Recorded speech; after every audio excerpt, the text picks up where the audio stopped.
Hi friends, Karthi தீப சீரியலில் தான் நம்ம இந்த வீடியோக்குள்ளே பார்க்க போகிறோம். வாங்க நம்ம வீடியோக்குள்ளே போகலாம். அபிராமி ஜோசியர்கிட்ட சொல்கிறாங்க 10 நாளுக்கு அப்புறமா ஒரு முகூர்த்த டேட்டை குறித்து சொல்லுங்கள் அப்படிங்கும்போது ஜோசியரும் ஒரு டேட்டை சொல்கிறாங்க. அப்போ அபிராமி கார்த்திகிட்ட கேட்குறாங்க, இது உனக்கு ஓகே தானா கார்த்தி அப்படிங்கும்போது கார்த்தியும் சரி அப்படிங்கிறாங்க.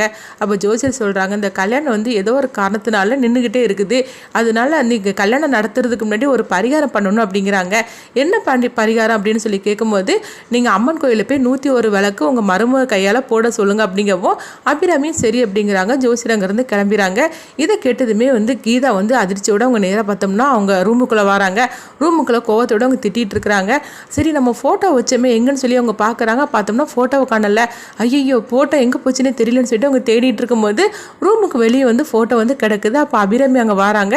கரெக்டாக பார்த்தோம்னா கீதாவும் வந்துருந்தாங்க. ஃபோட்டோ எடுக்க போகிற நேரத்தில் அபிராமி வந்ததுமே அப்படி நின்றுக்கிட்டு இருக்கிறாங்க. ஐயோ ஃபோட்டோவை பார்த்துடக்கூடாது, அதை மட்டும் பார்த்துட்டாங்கன்னா அவ்வளோதான், நம்ம கைங்குளமாக மாட்டிக்கிடுவோமே அப்படின்னு சொல்லிட்டு நினைக்கும் போது அப்போ அபிராமி கீதாட்ட சொல்கிறாங்க, தீபா நீ 101 விளக்க இன்னைக்கு போட்டு வந்துடலாமா வாரி அப்படிங்கும்போது, இல்லை எனக்கு ஒரே தலைவலியாக இருக்குது அப்படிங்கிறாங்க. அப்படியா, சரி அப்போ நம்ம இன்னொரு நாள் போட்டுக்கலாம்னு சொல்லிட்டு அபிராமி போகவும் ஃபோட்டோவை கீதா எடுத்துகிட்டு வந்துருந்தாங்க.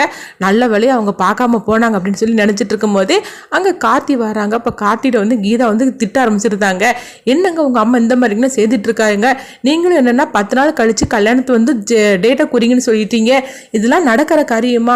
உண்மையை சொல்ல போனாக்கி இப்படி மட்டும் நீங்கள் செய்தீங்கன்னு வச்சுக்கோங்களேன், அப்புறமா நான் எல்லா உண்மையும் சொல்லிடுவேன் அப்படிங்கிறாங்க. அப்போ கார்த்தி சொல்கிறாங்க, அப்படிலாம் ஒன்றும் நடக்காது அப்படிங்கும்போது 10 நாளுக்குள்ளே உங்கள் மனைவி நீங்கள் தேடி கண்டுபிடிச்சிருவீங்களான்னு கேட்கும்போது, கண்டிப்பாக நான் கண்டுபிடிச்சிருவேன், இந்த கல்யாணம் கண்டிப்பாக உங்கள் கூட நடக்காது, நீங்கள் ஒன்றும் பயப்பட வேண்டாம் அப்படிங்கும்போது, உங்களை நம்பி தான் நான் இருந்துக்கிட்டு இருக்கிறேன், அப்படி மட்டும் ஏதாவது நடந்துச்சுன்னா அப்புறம் எல்லா உண்மையும் நான் சொல்ல வேண்டியதாக இருக்கும் அப்படின்னு சொல்லப்போ அப்படிலாம் நடக்காது அப்படின்னு கார்த்தி சொல்கிறாங்க.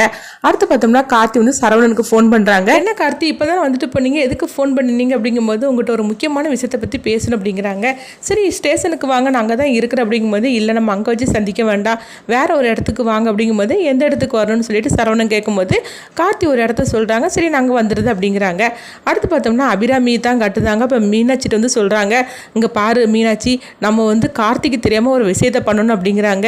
என்னத்தை சொல்கிறீங்க அப்படிங்கும்போது, கார்த்தி 10 நாளுக்கு அப்புறமா கல்யாணத்தை வைக்க சொன்னாமல, கண்டிப்பாக 10 நாள் கழிச்சு கூட அந்த கல்யாணத்தை நடத்த விட மாட்டான், ஏன்னா அவன் எனக்கு ஏதாவது ஆயிருமோன்னு சொல்லிட்டு அவன் பயந்துட்டு இருக்கிறான், அதனால தான் நான் நினைக்கிறேன், அதனால இந்த கல்யாணத்தை எப்படியே நடத்தி தீரணும் அப்படிங்கிறாங்க. இப்போ அதுக்கு என்னத்தை பண்ண போறீங்க அப்படின்னு மீனாட்சி கேட்கும்போது, கார்த்திக்கும் தீபாவுக்கும் தெரியாமல் அவங்களுக்கு இந்த கல்யாணத்தை செய்து வைக்கணும் அப்படிங்கிறாங்க. நீங்கள் என்ன சொல்ல வரீங்கன்னு எனக்கு ஒன்றும் புரிய மாட்டேங்குது அப்படிங்கும்போது, நம்ம 10 நாளுக்குள்ளேயே நம்ம கல்யாணத்துக்குள்ளே எல்லா ஏற்பாடும் நம்ம கோயிலை வச்சு செய்திடலாம், இது தீபாவுக்கும் கார்த்திக்கும் தெரிய வேண்டாம், அவங்களுக்கு தெரியாமல் நம்ம கோயிலுக்கு கூட்டிகிட்டு போயிடலாம், கடைசி நேரத்தில் சொன்னால் போகிறோம் அப்படிங்கிறாங்க.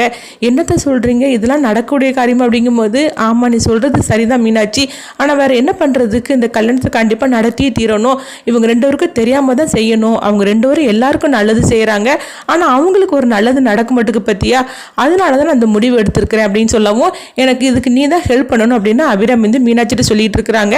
மீனாட்சி சரியத்த அப்படிங்கிறாங்க. அடுத்து பார்த்தோம்னா சரவணனும் கார்த்தியும் சந்திக்கிறாங்க. அப்போ சரவணன் கேட்குறாங்க, என்ன கார்த்தி என்ன விஷயத்தை பேசுறதுக்காக என்னை வர சொன்ன அப்படிங்கும்போது, அப்போ கார்த்தி சொல்கிறாங்க, என் வீட்டில் தீபா இருக்கிறாங்களா, அவங்க உண்மையிலே தீபா கிடையாதாக்கும் அப்படிங்கிறாங்க. இது கிட்டதுமே சரவணன் அதிர்ச்சி அடைகிறாங்க.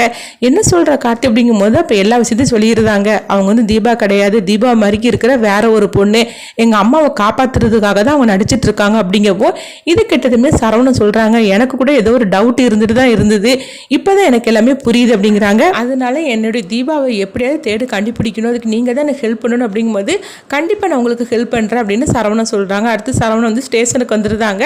அப்போ கீதாவோட ஃபோட்டோ எங்கன்னு சொல்லி தேடிட்டு இருக்கிறாங்க. ஆனால் அந்த ஃபோட்டோ கிடைக்கல. அப்போ கர்நாடகா போலீஸுக்கு ஃபோன் பண்ணி இந்த ஃபோட்டோவை மொபைலில் அனுப்பிவிடுங்க அப்படிங்கும்போது அவர் அனுப்பிவிடுறாரு. அதை பார்த்ததுமே சரவணன் அதிர்ச்சி அடைகிறாங்க. ஏன்னு பார்த்தோம்னா கீதாவோட ஃபோட்டோவை தான் சரவணன் பார்க்குறாங்க. பார்த்ததுமே ரொம்பவே அதிர்ச்சி அடைகிறாங்க. அப்போ கார்த்தி வீட்டில் இருக்கிற பொண்ணு ஒரு அக்யூஸ்ட்